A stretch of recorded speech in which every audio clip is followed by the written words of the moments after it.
গাজা উপত্যকায় হামাসের বিরুদ্ধে সামরিক অভিযান আরও জোরদার করতে ও পুরো গাজা দখলের পরিকল্পনায় সম্মতি দিয়েছে ইসরায়েলের নিরাপত্তা মন্ত্রিসভা। ইসরায়েলি এক কর্মকর্তার বরাতে এই তথ্য জানিয়েছে ব্রিটিশ সংবাদ মাধ্যম বিবিসি।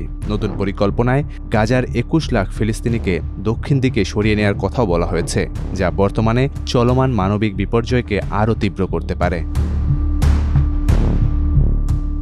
ইসরায়েলি প্রধানমন্ত্রী বেনিয়ামিন নেতানিয়াহু এই পরিকল্পনাকে ভালো পরিকল্পনা বলে মন্তব্য করেছেন। তার মতে এর মাধ্যমে হামাসকে পরাজিত করা ও অবশিষ্ট জিম্মিদের ফিরিয়ে আনা সম্ভব হবে। নিরাপত্তা মন্ত্রিসভার বৈঠকটি হয় স্থানীয় সময়ে গত ৪ মে রাতে। বৈঠকে ইসরায়েলের সেনাপ্রধান লেফটেন্যান্ট জেনারেল আয়াল জামিরের প্রস্তাবিত একটি সামরিক পরিকল্পনা সর্বসম্মতিক্রমে অনুমোদন করা হয়। এতে গাজা দখল, এলাকাগুলোর নিয়ন্ত্রণ নেওয়া, গাজার জনগণকে দক্ষিণে সরে নেওয়া এবং মানবিক ত্রাণ কার্যক্রম নিয়ন্ত্রণে হামাসের ক্ষমতা নষ্ট করার কথা বলা হয়েছে। ইসরায়েলি গণমাধ্যমগুলো জানিয়েছে এই পরিকল্পনা বাস্তবায়নে কয়েক মাস লাগতে পারে। প্রথম ধাপে গাজার আরও এলাকা দখল এবং সীমান্ত জুড়ে বাফার জোন সম্প্রসারণের কথা বলা হয়েছে। এর মাধ্যমে হামাসের সঙ্গে যুদ্ধবিরতি ও জিম্মি বিনিময় আলোচনায় ইসরায়েলের প্রভাব বাড়ানোর চেষ্টা চলবে। প্রতিরক্ষা বাহিনীর বিশেষ ইউনিটের সঙ্গে এক বৈঠকে জেনারেল জামির বলেন, আমরা গাজায় অভিযান সম্প্রসারণ করছি যাতে আমাদের নাগরিকদের ঘরে ফেরানো যায় এবং হামাসকে চূড়ান্তভাবে ধ্বংস করা যায়। এই অভিযানে অংশ নিতে প্রায় কয়েক হাজার রিজার্ভ ফোর্স নিয়ে আসা হচ্ছে।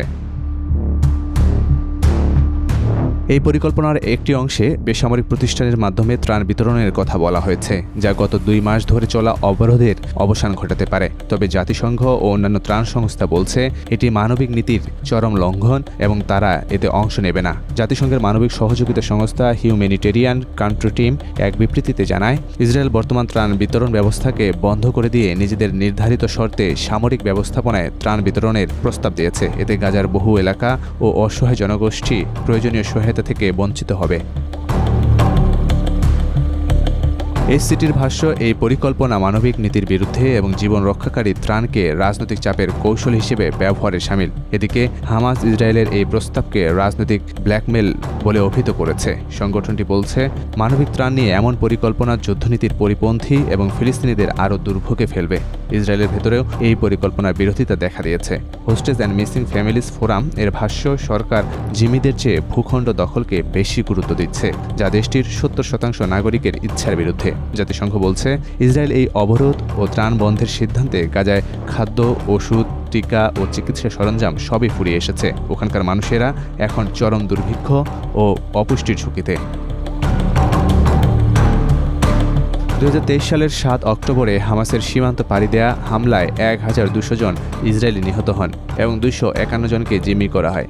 তারই প্রতিক্রিয়ায় ইসরায়েল গাজায় পূর্ণমাত্রার সামরিক অভিযান শুরু করে। হামাস নিয়ন্ত্রিত স্বাস্থ্য মন্ত্রণালয়ের তথ্য অনুযায়ী এ পর্যন্ত গাজায় নিহত ব্যক্তির সংখ্যা দাঁড়িয়েছে অন্তত ৫২,৫৬৭ জনে, যার মধ্যে ২,৪৫৯ জন নিহত হয়েছেন গত মার্চে যুদ্ধবিরতি ভেঙে আক্রমণ শুরুর পর।